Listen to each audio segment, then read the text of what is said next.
Happy 5 years of Balloon Towers Defense 6. 5 years of absolute awesomeness and lots of memories to hold. And today, we will be looking at you, Jianshi Sora. We could also be looking at you, Magus Perfectus, but at level 99-100, you are unplayable. 2 Mega Pops with Sora. Perfectly possible if you ask me. She alongside Adora are one of those heroes which are quite self-sufficient, and we don't require giving it camo detection since, well, Sora by default has camo detection. I hunger. You hunger for the balloons. So with Sora, I think a Permabrew, a Overclock, and some Relentless Glues are going to be needed for this tale. But I think a Jungle Drums village won't hurt as well. Here's some acidic mixture dip so that at times Sora's main attack can target lead balloons and pop them. Just look at those chains go.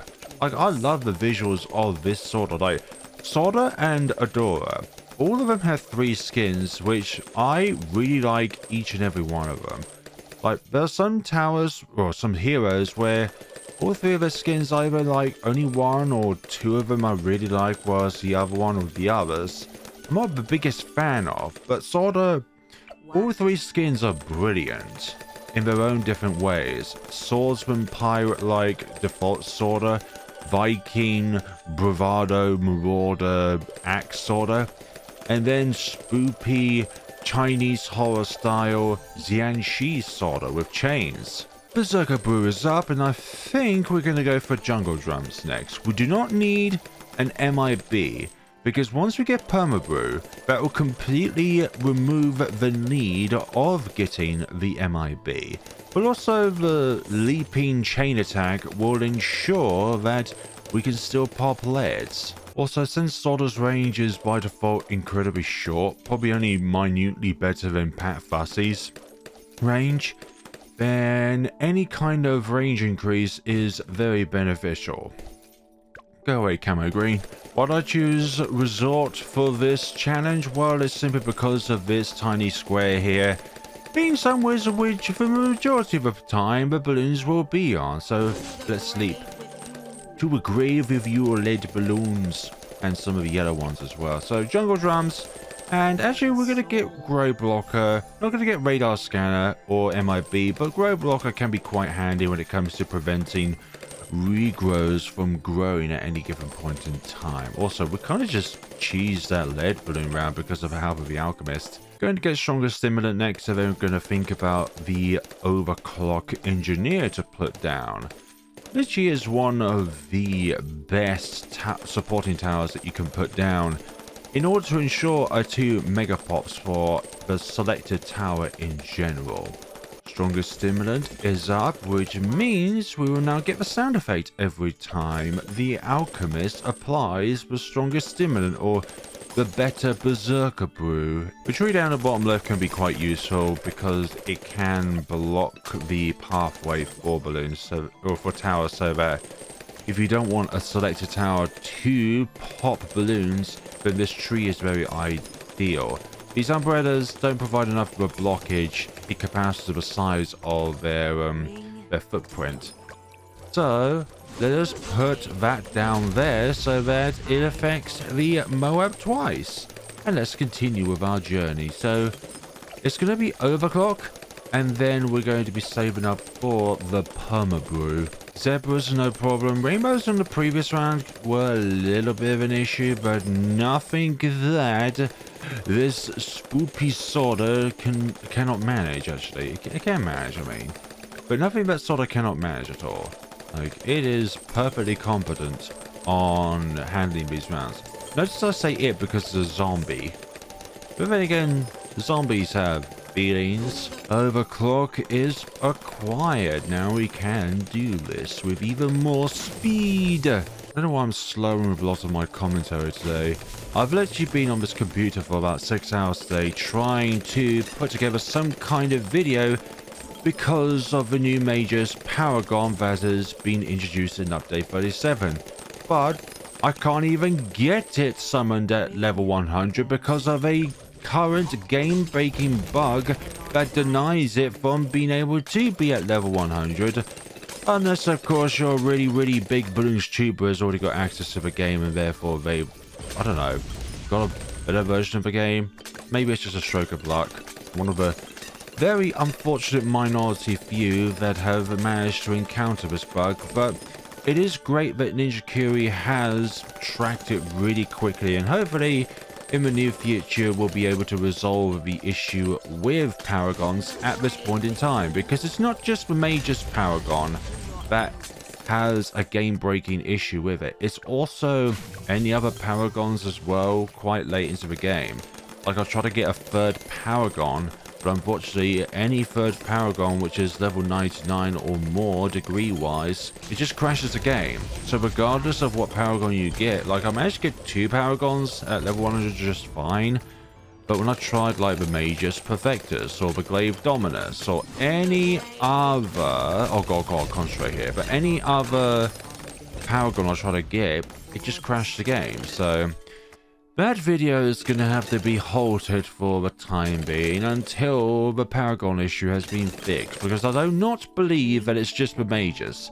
It is every other Paragon past a certain point that will crash the game. As you think about it now, if I'm going to get Relentless Glue, then Radar Scanner will be useful so that the glues can target DDT. So we're going to be getting one of you, put that on strong so it targets more blues or any ceramics. I'm going to put you on first so that you target any balloons over here which you're trying to escape. Also, one of Sordus's levels will enable her to be able to do extra damage against slowed, immobilized balloons, or balloons that are taking damage over time from other monkeys. So essentially, glued balloons also enhances the damage of Sorda once she gets to level 11, which will be beneficial, both being slowed and taking extra damage. Yeah, they all suffer in some way. I mean, the inevitable demise is, well, inevitable. It's just a matter of when, not if.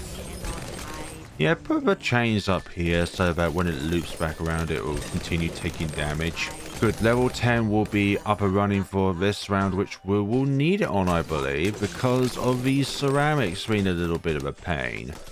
So 63 is a breeze, and hopefully the leaping attack will be up in time for, yep, there we go. There we go. Magnificent, dear Janshi Soda. Who's enjoying update 37 so far? I've not tried the new map erosion, but I'm looking to get around to it at some point. Not in a video of sorts, but just in my spare time. The new accessibility feature, though, is a genius idea, though. Being able to scale, like, the sizes of projectiles, stuff like that. Like, it's really good on lower performance computers, which will actually have an issue with a huge amount of projectiles on the screens. Zombie time.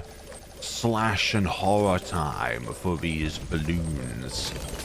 There we go. 2 million pops is inevitable with Soda.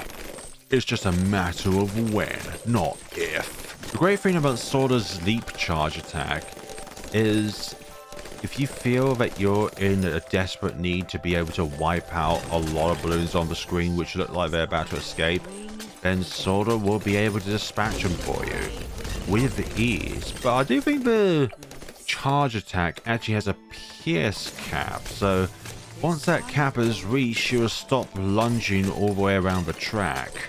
But on single lane tracks, like with this one, only one Soda appears.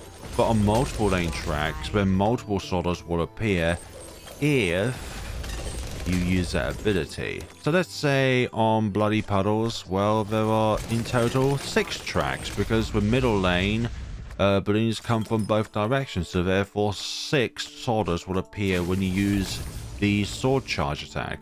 I love the ghostly hand that has spawned her, which enacts as her sword charge attack. It's more like a ghostly charge attack, if you ask me. More zombie time then it is. Round 75 is adjourned any minute now. Leaping Sword. Yeah, the Relentless Glue is really going to town, providing that additional means of stalling and giving Sora extra damage to balloons. Like, without these two Relentless Glues, I'm more than confident that Sora would fail. Round 79 has been completed. Now our first ZMG of the match. Rigor Mortis has set in. Rigor Mortis. Okay. If you say so. Zombie time. So we've got the Berserker Brew and the Overclock in action. And Jungle Drums. So that will barely do anything, but we'll provide some bonus damage. I like bonus damage. I like damage in general. As long as it's to, well, the balloons that is, not us. Let's see. Ah, that's good. That's good at popping certain balloons. Like if it was earlier on, then certain balloons then would be spread out so that Sora can then deal with all of them more independently rather than all clobbed together in one lot. There we go. And okay, maybe that's not enough damage. No, that's still not enough damage. I just want a little bit of disparity, that's all. But you know what? We will still live with this nonetheless because we are only 7,000 away from the Perma-Brew. It's Perma-Brew time now. The bonuses from the Alchemist are not just temporary, but permanent. Let's see this go down. Let's see these BFBs go down with these party hats. I think Call to Arms is possible with the money that we're going to have left, but Homeland Defense is definitely out of the question. Haven't got enough money for that, so what else can we use our muns on in order to increase our chances? Maybe some more Relentless Glues with Call to Arms? Yeah, I think we're going to do that. Relentless Glues and Call to Arms. Since ZOMGs take so long to spawn, we'll just use one of these. Do a little bit of damage and that as well, and then once the ZMGs come about, well, we can just use the ability again, just like so. And since the chains are still there, now they're gone, more damage applied than if we didn't do that. Round 90, DDTs. What can we do against the DDTs?